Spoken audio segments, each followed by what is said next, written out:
Okay, everybody, how are you doing today? I hope you're doing pretty good. I know there's a lot of craziness going on Steam and the fight with the witnesses and Justin's son, and I've been participating in a lot of that, but I'm not going to get into it today because today is all about the Share Your Battle um, challenge.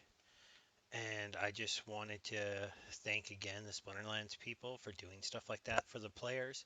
I love winning, doing these challenges, earning some money, and then I can buy packs and cards and keep on, getting my account stronger so I can compete in the eventual new tournaments and the new parts of the games that'll be coming out are quite exciting. So this week they asked us to use Divine Sorceress. So the Divine Sorceress is actually on one of my weaker teams. But first, let's just take a look at the card. So, Divine Sorceress, the Sorceress, is a rewards card. So, it's one that a lot of people have. I even have it at level 5. I'm a few cards away from level 6. I'm probably just going to buy them at this point because I think she's out of print. I just need to confirm that and just at least get one maxed out, one in my collection. That's something I want to do. It's a pretty simple card. 3 mana for 3 damage at max level is really good. And then the Divine Shield helps you a lot considering the HP is pretty low on this card. And a Magic Reflect or two would kill yourself pretty quick, but the Divine Shield helps you with that. It also lets you, even if you put this card in the spot where a sniper would hit it first, the sniper's not going to be able to one shot it, even if it's one of the stronger snipers, due to the Divine Shield and being on a team where most of the time she's going to have at least one armor. Maybe not all the time because there's some new summoners you can use with different abilities, but a lot of the times life has an armor class. When I first started playing Splinterlands, I kind of traded away a lot of my life cards to up my death card team. So my life team is one of my weakest teams. I only have a level 6 summoner. So I'm going to show you that whenever this happens and the challenge card is in the one of my weaker teams, which are life and water, I have a little bit of trouble. And especially if it's later in the season and I'm already up here in Diamond. I'm only Diamond 3 right now. I need to spend some more time playing for sure. I'm going to try to play on mobile the next couple of days and get my rank a little bit higher because I usually try to make it into the champ levels, but I haven't done that yet. But I just want to show you a little example of what happened to me here. Here's one of the wins with life with the Divine Sorceress. And then the first one was way down here, I believe. Let me double check. Yeah. Okay, so I went from here and then I had to fight all the way up to here before I could get another one. So you can see that took me a little bit of time to get the win with the Divine Sorceress. You'll see a couple other ones with the Life team, but I ended up in situations where I couldn't or didn't really use it. Oh, actually, I got a win here and I forgot. So I guess I got a couple battles to show you guys, so I'll go through them really quick. The card for me at a 3 mana, a 3 cost for 3 damage. When you get to that level, it's great for a lot of the games. For me, I still have 3 mana for 2, which is still pretty good. It's a nice cost. It's just I haven't really seen it as the most powerful card. So I'll show you this first battle really quickly. Here's the details. This player decided to go in a you could close range could fight. So he really was going just for this card to carry the battle for him, hoping that the healing would work. In keep your distance, I almost always put Lord in the first position and then put people behind him.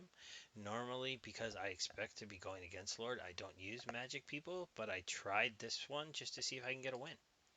You'll see this game I'm going to go through really quick because with the just the ranged monsters hitting into his shield, they were not going to do enough damage even with the self heal. And then obviously, Peacebringer is a great card for 4 damage for 4 cost. So it's really cost efficient damage here. 7 mana to deal 6 damage is a nice setup. That's kind of why I went with this.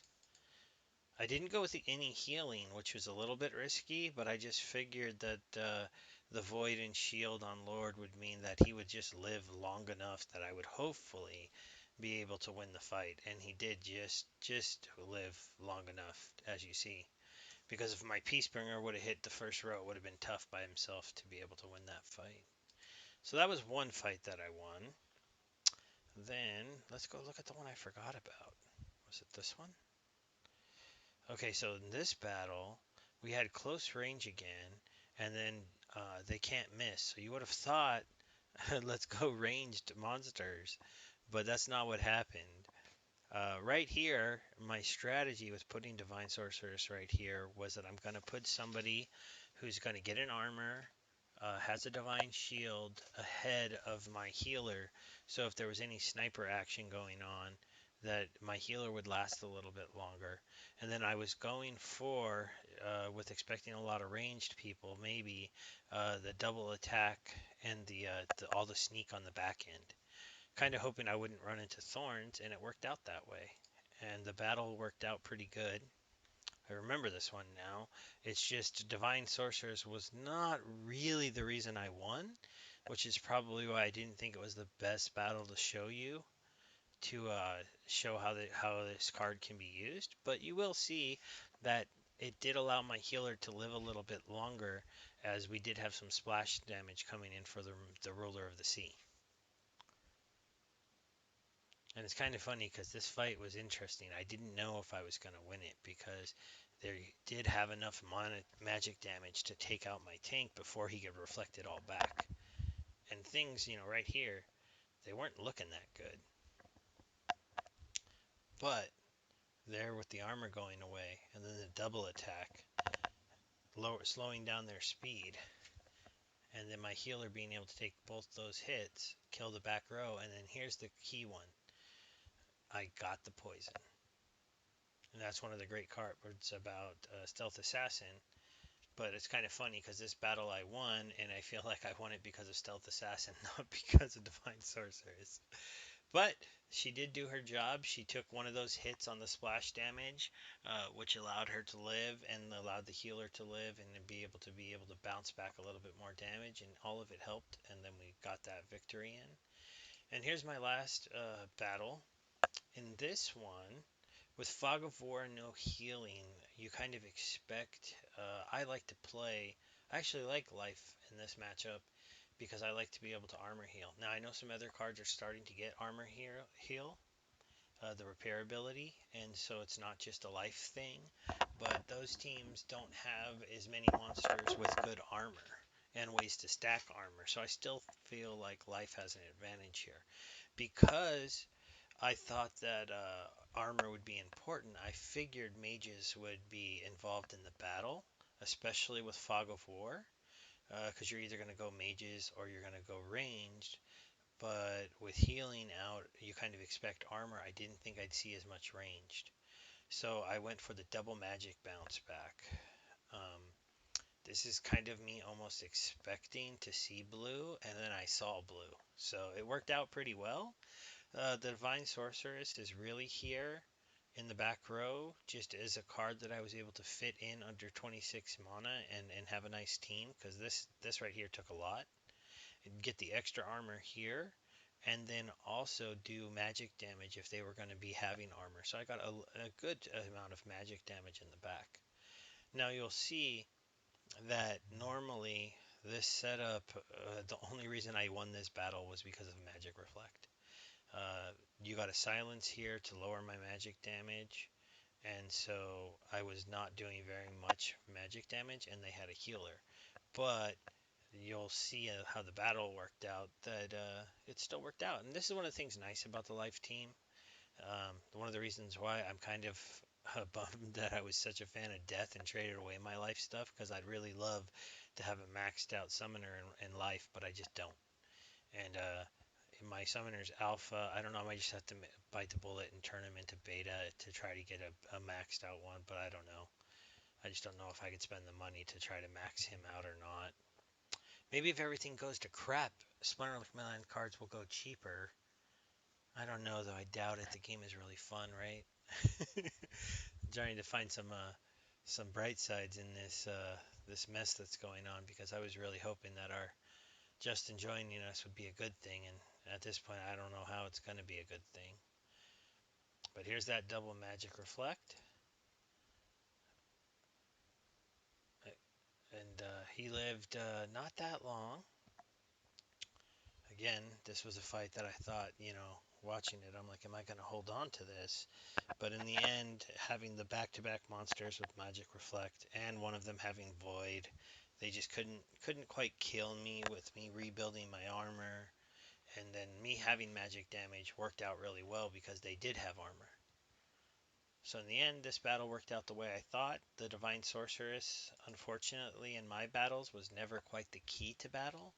But the thing I think she's always meant to be as a 3-cost card isn't the key to battle, but a strong card that you can sneak in to many different levels of mana. As you see, I played her here in 26. I won. I played down here 24 and won, and I played over here at only 15 and was able to get a win. So you can fit that card in a lot of times at the end and be like, oh, I've only got 3 or 4 mana left, and I can throw in the Divine Sorceress. I got a Divine Shield there. I got good magic damage compared to mana cost, and the speed hurts a little, but not a ton. And it also makes the card more playable in reverse speed. So I kind of like that because the Divine Shield makes it not that big of a deal that the card's a little slow because it's not going to die first turn almost ever. It's very, very rare that that card they're going to find a way to take that card out very first turn unless they're playing triple sniper or triple sneak, and you happen to put the card where it can be hit either by the sneak or the sniper. And even then, it's going to take all 3 of those hits most of the time to finish it off. And so when they waste 3 attacks on one monster, that's not how they were hoping that those 3 attacks would go, I guarantee you. I hope you're all having a good time. I hope everything works out over the next couple weeks, and we're all just steaming along. No big problems, no crazy things, and maybe even the price will start to go up. I've been impressed it's been staying where it's at, but I think it's a little bit of people buying Steam to keep the price, the battle of the witnesses going on. And I really hope to see a plan from both sides come out. I want to know what the witnesses are going to do if they go forward, and I want to know that Tron is not going to control the blockchain and push its agenda across without us wanting it. So that would be ideal to me, but I have no idea how they're going to get there. I've been following it, and it's been a bummer. But Splinterlands is not a bummer. I've been playing a lot today, been having a good time. Um, I have to admit here that I do have one other thing to add at the end. I gave EcoStant a Secret Unicorn recently because he won. Or this, I think this is eCoin Stand. I don't know what that really stands for. I wonder if he'll see this and tell me. Probably not. But I was doing another giveaway, and I haven't really said giveaway live on air before because I usually don't include those in these posts. But this was kind of an off-topic giveaway just because I was giving away this card because I gave it away recently just for fun. And so I'll go ahead and show the winner. Let me see. Right here.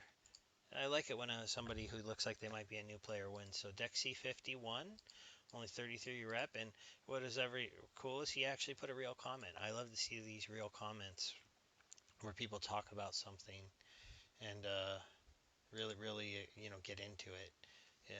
He basically was pointing out that he is also excited for some of the new stuff that is coming out in the game, and that's great to see. So congratulations to Dexy. I already sent him the deck, and I got a little picture of that here. So see, sent it on over. I know 500 deck isn't that much, but I'm just trying to help people out. It should be enough to get you a card. All right, I let you see what I'm using to record. Oops, but I will talk to you all later. Have a good day.